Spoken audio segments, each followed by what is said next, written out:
fucking planned it.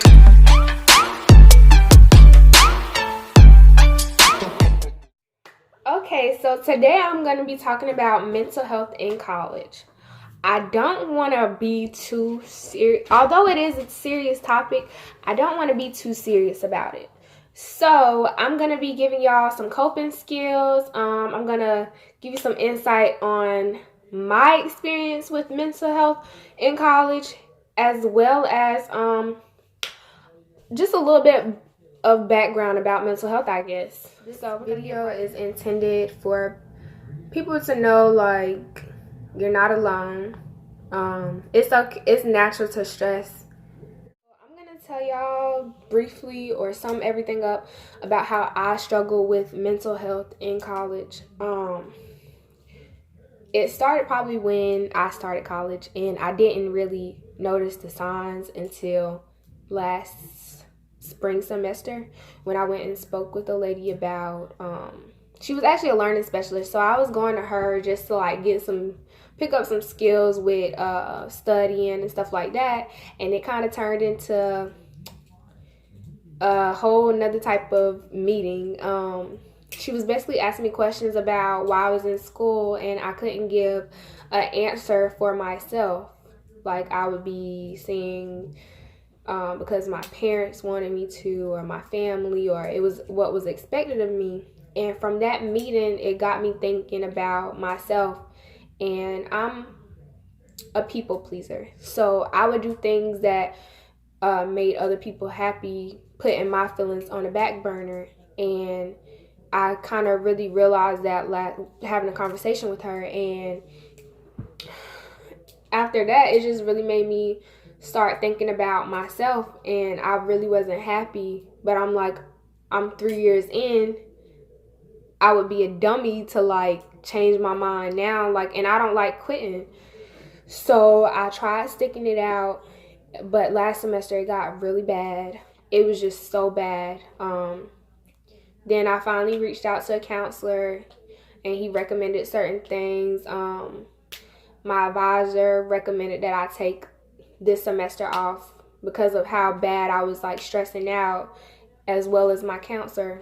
They recommended that I take a semester off.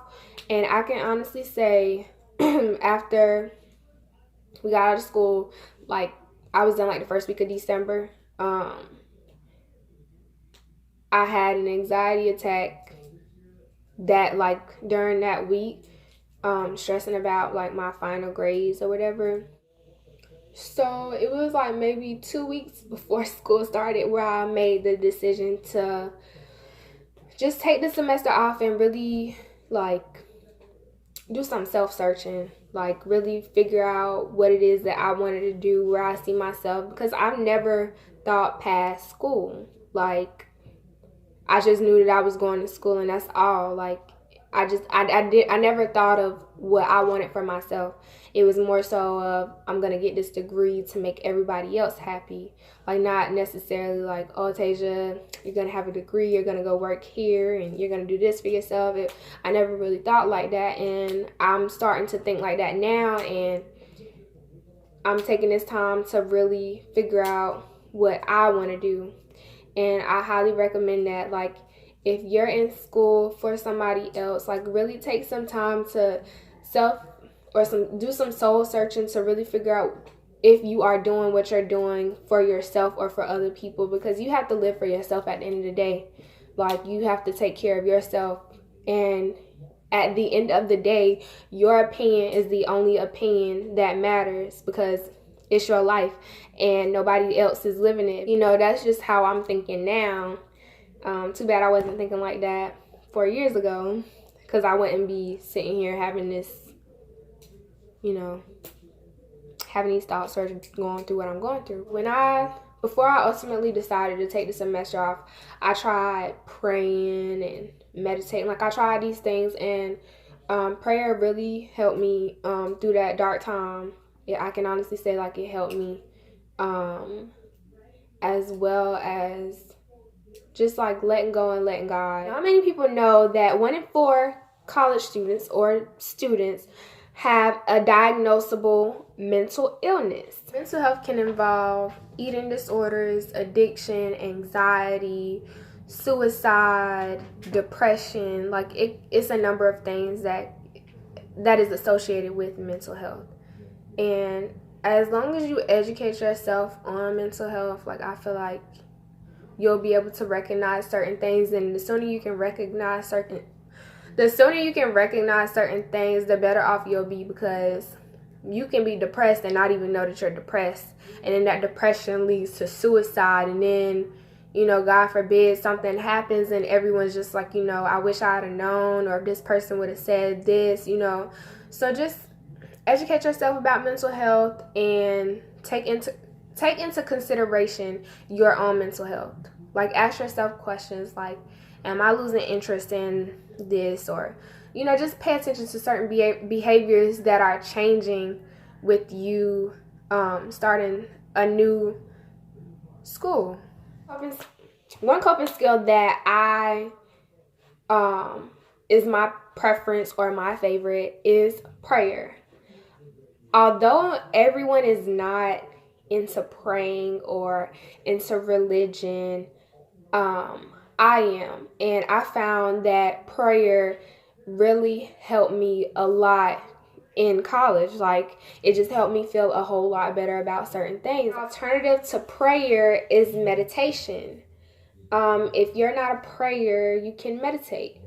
Meditation can clear your mind. I know that my dad meditates, and he says that it just helps him feel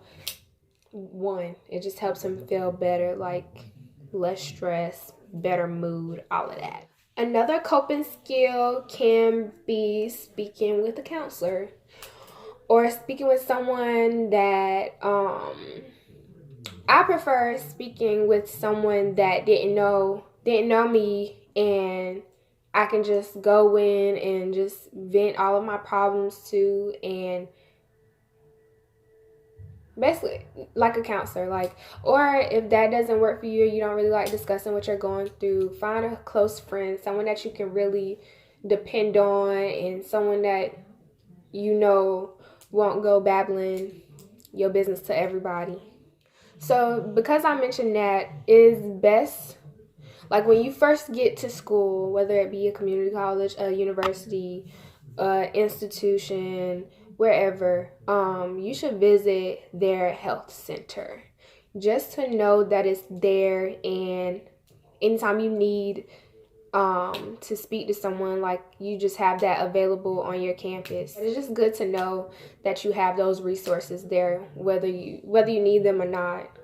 Exercising can be a great way to cope with mental health, stress, anxiety, depression, all of that. I don't like exercising.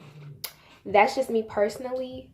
But it is great for you, so maybe I should start exercising. It's just I'm just very lazy. Like, I'm just lazy. Like, I just don't like exercising. But I feel like I might be leaving something out, but I'm not sure. If you have any coping skills or something that you do and it really works well for you, even if you're not in school, this can apply to you. Drop them in the comment box and let me know what y'all think, y'all take on it, how you dealt with stress, or, you know. And that's it. Those are my coping skills. I hope that you found this video very useful. Tune in for another video. And yeah, thanks. Bye. All right.